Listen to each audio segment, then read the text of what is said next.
Hey everybody, welcome back to RPG Rookies, where we cover Dungeons and Dragons, tabletop role-playing games, dungeon crawlers, and all things fantasy. I am your dungeon minion. You heard right. I said minion because I'm certainly no master. Today we have another product review. Today I'm going to be covering this product right here, Tasha's Cauldron of Everything. And this is for Dungeons and Dragons 5th edition. And this is an excellent resource for dungeon masters, both seasoned veterans, and especially for newcomers to the dungeon master role who want to add additional tools and resources to their arsenal. It says here on the bottom, a magical mixture of new rules options for the world's greatest role-playing game. Now let's look at the back here, and it says, the wizard Tasha, whose great works include the spell Tasha's Hideous Laughter, has gathered bits and bobs of precious lore during her illustrious career as an adventurer.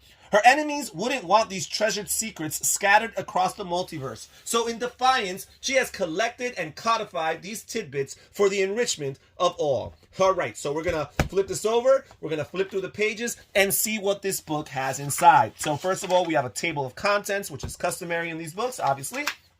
We have this section here for using the book, and basically it tells you what you're going to find in the book, how the information is separated and organized, and basically how to get the most out of this product. We're going to move straight into chapter 1, which talks about character creation, and it mentions here that when you make your D&D character, you have an array of options already available to you in the player's handbook. But this chapter adds to those options, making it possible to realize even more character concepts. Talks here about customizing your origin, ability score increases, languages, and proficiencies. Changing a skill and changing your subclass even. Now we have a section here for all the different classes. And here we have the Artificer first. And it talks about creating an Artificer. Here we have a table for the Artificer with different class features and proficiency bonuses across the different levels. Talks about their starting equipment. Here it talks about their class features. It talks about class features that would be made available to them across different levels, including cantrip spells. Here we have a section for Artificer Specialists, including Alchemists. Here we have a section for the Armorer. And here we have the Artillerist. And again, they have different features that unlock and become available to them across the different levels. Here we have a construct for the Artillerist, the Steel Defender. Here we have a section for Artificer Infusions. Yet another construct for the Artificer, the Homunculus Servant. Here we have a table or chart of different replicable items across the different levels for the Artificer. Then we move on to the Barbarian class, and here we have a chart for the origin of the beast so that you can roll a d4 and determine what's the origin of your Barbarian's feral might. We have a section here for form of the beast, third level path of the beast feature, path of the wild magic. We have a chart here to roll a d8 for that wild magic. And then here we have the Bard class, and we have a section here for the Bard colleges. Here we have the College of Creation and different things that are made available throughout the College of Creation across different levels. Here we have the College of Eloquence, and again, additional features that are made available across the different levels, such as Silver Tongue, Unsettling Words, Unfailing Inspiration. Now here we have a section for the Cleric, which is my favorite class of them all. It talks about additional Cleric spells that are opened up for the Cleric characters across the different levels. Here we have additional features that are made available to them across the levels, such as Harness Divine Power, Cantrip Versatility, Blessed Strikes, which becomes available at 8th level. Here it talks about the Divine Domains, different domain spells that the clerics gain when they reach certain levels. Here's a section for the Peace Domain, along with a list of example deities for the Peace Domain, and a list of spells, domain spells, Peace Domain spells that become available to the clerics across the different levels.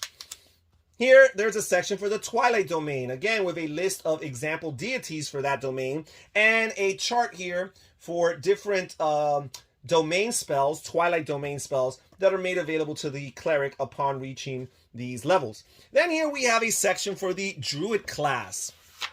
And again, additional spells that are made available to them.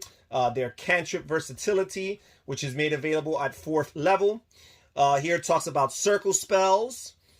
Okay, here it talks about the Circle of the Stars. Here it talks about the Circle of Wildfire. And here there is an elemental, the Wildfire Spirit, that the Druid can summon. Here we have the section for the Fighter. It gives you optional class features, fighting style options for 1st level fighters. You can have blind fighting, interception, superior technique, thrown weapon fighting, unarmed fighting. Then here we have this martial versatility feature, which becomes available at 4th level. And it says here, it grants the ability score improvement feature. You can do one of the following as you shift the focus of your martial practice. Replace a fighting style you know with another fighting style available to fighters. Or if you know any maneuvers from the Battle Master archetype, you can replace one maneuver you know with a different maneuver. And here's a list of maneuver options such as ambush, bait and switch, brace, commanding presence, grappling strike, quick toss, and tactical assessment. Now here we have a section for martial archetypes. At 3rd level, a fighter gains the martial archetype feature, which offers you the choice of a subclass. And we have the Psi Warrior here, which comes with the Psionic Power made available at 3rd level. The Telekinetic Adept, which becomes available at 7th level. Okay, we also have the Guarded Mind feature, which becomes available at 10th level, the Bulwark of Force at the 15th level, and the Telekinetic Master at 18th level. Then we have the Rune Knight archetype here, and again, features that are made available for them across the different levels. Here's a list of the amount of runes that a Rune Knight would know across the different levels. A sample of different runes, such as the Cloud Rune, the Fire Rune, the Frost Rune, the Stone Rune, the Hill Rune, and the Storm Rune. Then here we have Giant's Might, which is a feature available at 3rd level, Runic Shield, Great Stature, Master of Runes, and Runic Juggernaut. Here we have a section for Battle Master builds. And each of these builds have suggested fighting styles, maneuvers, and feats that go along with them, such as the Archer, the Bodyguard, the Brawler, the Duelist, the Gladiator, the Hoplite, the Lancer, the Outrider, the Pugilist, the Shock Trooper, the Skirmisher, and the Strategist. Then here we have a section for the Monk, different features that are made available to them along the different levels, and in particular, the Monastic Traditions feature that opens up at 3rd level, which grants them additional options for subclasses, such as the Way of Mercy.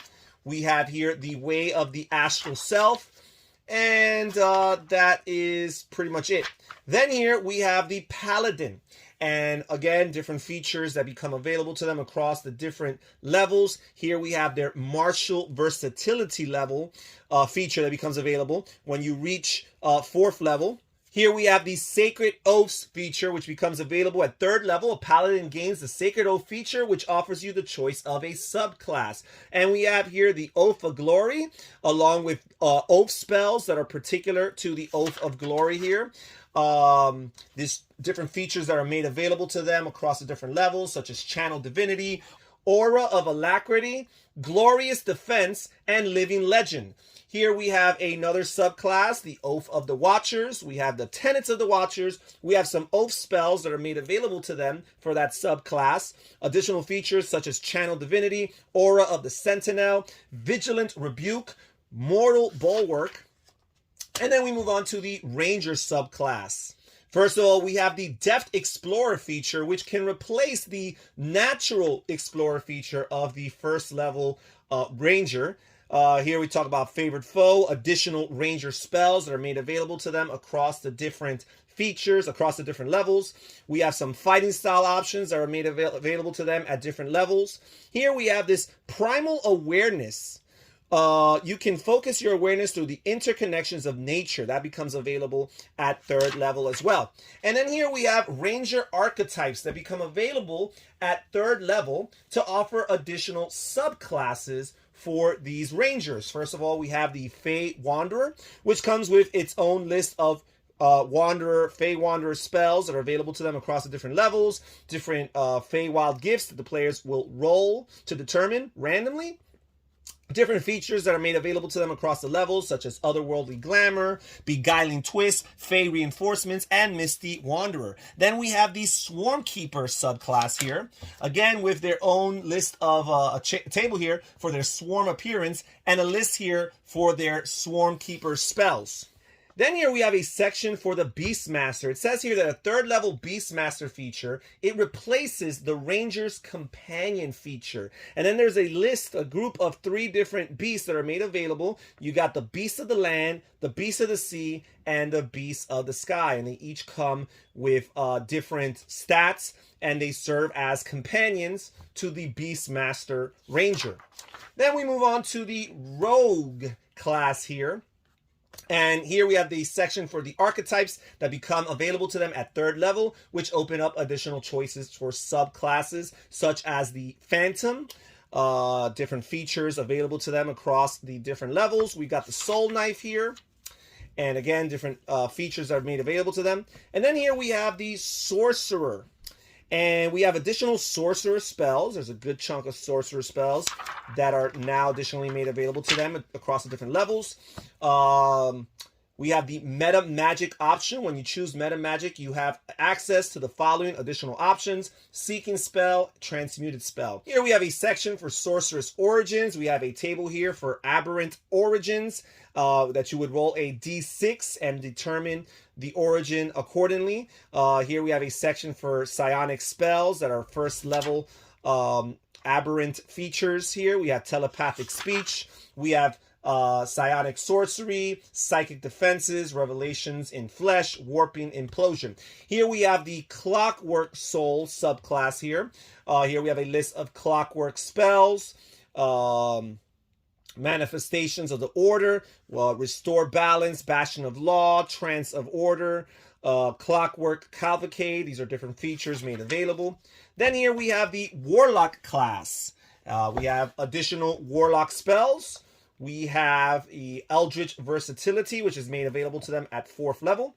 Here we have a section for Eldritch Invocation options. Here it talks about Otherworldly Patrons. At 1st level, a Warlock gains the Otherworldly Patron feature, which offers you the choice of a subclass. And we have here the Fathomless. We also have the Genie subclass, and again, a bunch of different features that are made available to them across those levels. Then here we have the Wizard, an additional group of spells made available to the Wizard. We have their Arcane Traditions. It says at 2nd level, a Wizard gains the Arcane Tradition, which offers you the choice of a subclass. So most of these other classes, their feature that adds additional subclasses to them usually opens up at 3rd level. For the Wizard, it actually opens up at 2nd level. And here we have the Blade Singing subclass. We have the Order of Scribes. And here we have a section for the new feats that were added. Some of them already mentioned previously in this chapter, but this section here organizes it in alphabetical order for everybody. Then we move on to chapter 2 here, which is about group patrons. It says each adventuring group is bound together by the quest it embarks on and by the dangers its members face together. This chapter offers another way to bind your party together, a group patron. These patrons provide a strong binding element, an individual or an organization that unites a party as a team in service to a greater purpose. How patrons work. The following sections represent several group patron options. The description of each patron provides an overview of the types of organizations the group patron represents. And here we have an example of patrons here: the Academy, the Ancient Being, the Aristocrat, the Criminal Syndicate, the Guild, the Military Force, the Religious Order, and the Sovereign. And here we go into detail with these different potential patrons. And here is a chart, so you can randomly decide which type of academy you're dealing with here. Here you have another chart, so you can figure out who is the contact, who is the person that's communicating with your party. Here's a chart that you can roll for different academy quests. And then here we move on to the Ancient Being as another possible patron here. We have a chart here to roll for the options as to what particular ancient being. Is it an elder dragon or a lich or a bound fiend or a guardian celestial, the endless or the primal manifestation? Ancient being perks, ancient being contact, and we have a table again to roll a d6 to determine who is the contact person for the party here. Here we have a chart to roll for different types of ancient being quests. Then we move on to the aristocrat. Same thing here, different types. You have a chart for the contact. You have a chart for different potential aristocrat quests. Then we have the criminal syndicate here. Again, you can roll for different types of syndicates. You have the chart here for the contacts, different roles within the syndicate group here, and finally a chart for syndicate quests. Then we have the guild. We have different guild types. We have a chart here for the guild contact, the different roles within the particular types of guilds. A chart here to randomly determine different guild quests. Here we have a chart to determine what type of commanding officer this military force has. Here we have a section for the different roles within the military forces. Here we have a chart, again, for randomly determining military quests. Then we have the religious order. Again, a chart to roll for different types. A chart for the contacts.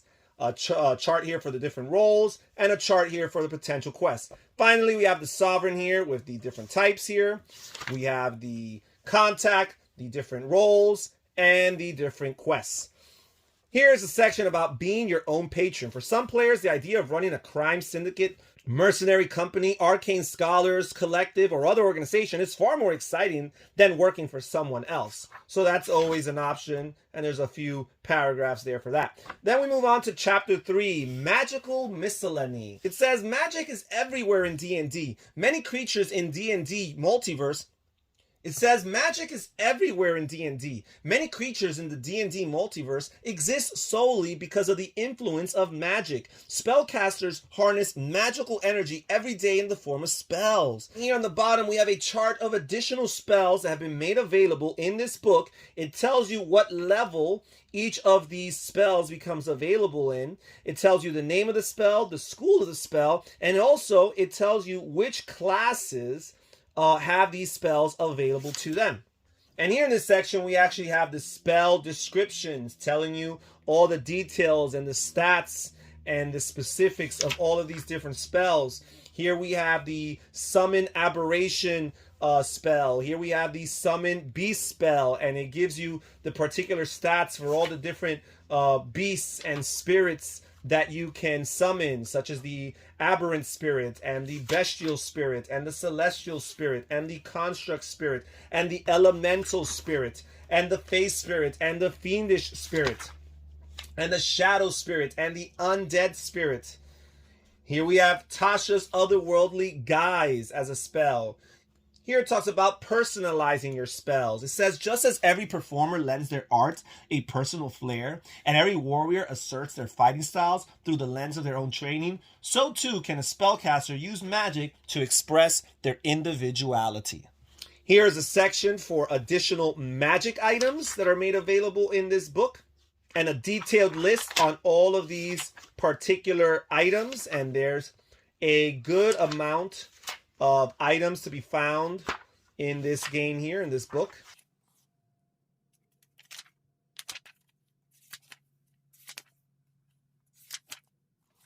And then in the next chapter here, chapter 4, it talks about Dungeon Master's tool. The Dungeon Master employs many tools when preparing and running a D&D campaign.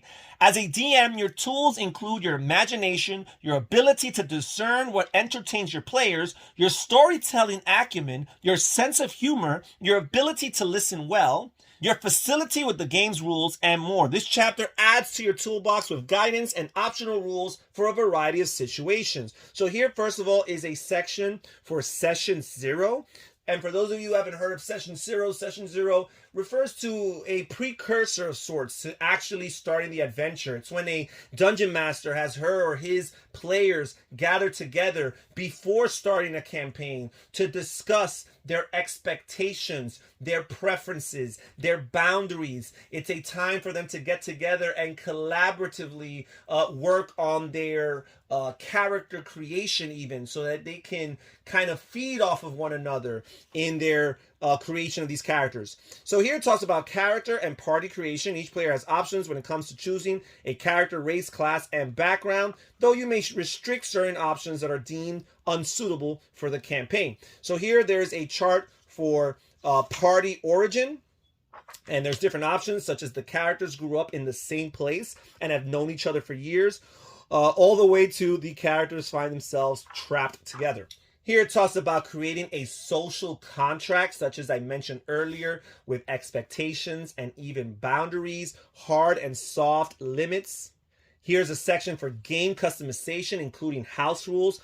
It says house rules include optional rules such as those presented in Chapter 9 of the Dungeon Master's Guide and rules you create. Dungeons & Dragons feeds off of house rules. An argument could be made that the reason why there's so many additions to this game is because there's a constant evolution within the community on the basis of house rules. So you cannot look at the way another player plays or runs D&D and say that it's wrong. It might be wrong for you, but it's not necessarily wrong. As long as the DM and the players around the table are having fun, it cannot possibly be wrong. Here we have a section for sidekicks. Okay. Here's a section here for parlaying with monsters. It says meeting a monster doesn't have to spark a fight.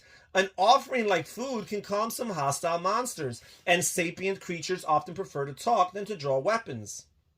Here's a section of monster research and the different skills that characters or heroes can use to learn more about these different monsters. Here's a section for environmental hazards.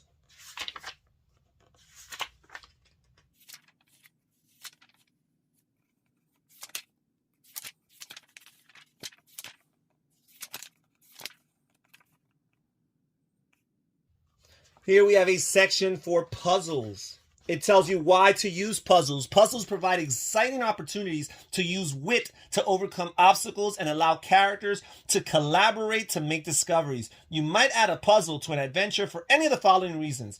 Either to encourage a party to discover information through teamwork, to provide an opportunity for characters to use their skills in uncommon ways, to make a setting feel more whimsical, mysterious, or otherworldly, to explain why no one has ever discovered something hidden close at hand, or to reveal a secret no one knows and magic can't reveal. Talks about different puzzle elements, hints, and running puzzles.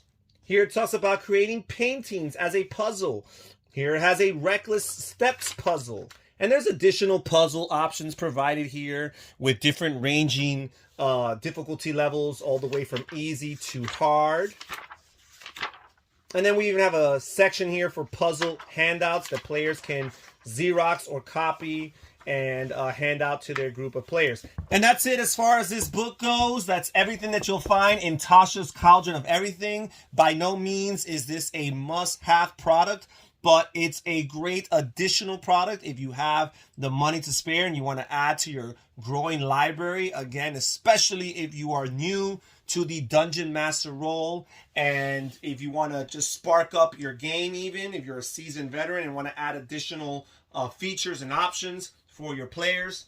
Great product to purchase. Tasha's Cauldron of Everything for Dungeons & Dragons 5th edition. Comment down below. Tell me what you guys think so far. I'll catch you guys next time. Take care. Bye-bye.